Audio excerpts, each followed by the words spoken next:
সপ্তদশ অধ্যায়। আজকে আমরা সপ্তদশ অধ্যায় সঙ্গে আলোচনা করব শ্রদ্ধাতেও বিভাগযোগ।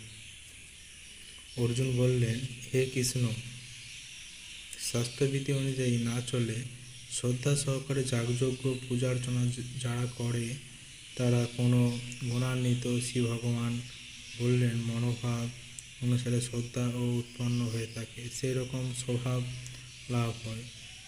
সত্যগুণান্বিত ব্যক্তি দেব পূজা, রাজসিক ব্যক্তি যক্ষ রাক্ষসের পূজা এবং তামসিক ব্যক্তি ভূত প্রেতের পূজা করে। অহংকার ও দম্ভবেশে যারা কঠোর তপস্যা করে তারা দেহ মৎসিত আমাকেই কষ্ট দেয়, এরা অসুর ভাবাপন্ন। সত রজ তম এই তিনটি গুণ ভেদে খাদ্য যজ্ঞ তপস্যা দান তিন প্রকার হয়ে থাকে। আয়ু উৎসাহ বর্ধক, বল বীর্যে ও স্বাস্থ্যের উন্নতি আর কারক সরস। সিক্ত ও খাদ্যের ফল দেহে দীর্ঘস্থায়ী, সেই খাদ্য সাত্ত্বিকগণের প্রিয়।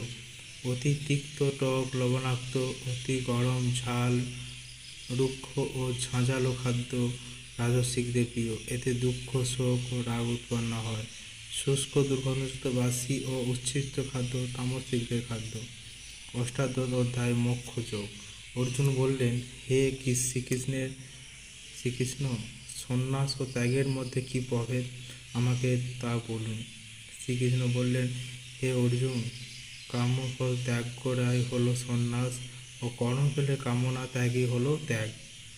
যজ্ঞ তপস্যা দান প্রভৃতি কর্ম ত্যাগ করা যায় না, কারণ এতে মন পবিত্র হয়। নিত্য কর্ম ত্যাগ করলে পাপ জন্মায়, এটি তামসিক ত্যাগ। কষ্টকর ভেবে কর্ম ত্যাগই রাজসিক ত্যাগ। কর্মফলের উপর লোভ না করে কর্ম করাই সাত্ত্বিক ত্যাগ। জ্ঞান কর্ম কর্তব্য এই তিনটি সাত্ত্বিক রাজসিক ও তামসিক হয়। বুদ্ধি ও সুখ তিন রকম হয়। সকল জীবে আপন জ্ঞান হয় সাত্ত্বিক জ্ঞান, সকল জীবের অন্তরাত্মা পৃথক ভাবায় রাজসিক জ্ঞান।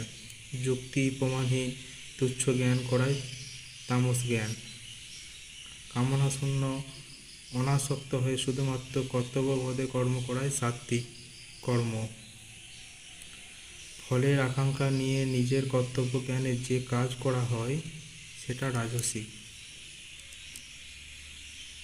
যে কর্মের ফলে সংসার বন্ধন হয় এবং শুভ অশুভ বিচার না করে যে কর্ম করা হয় সেটি তামস।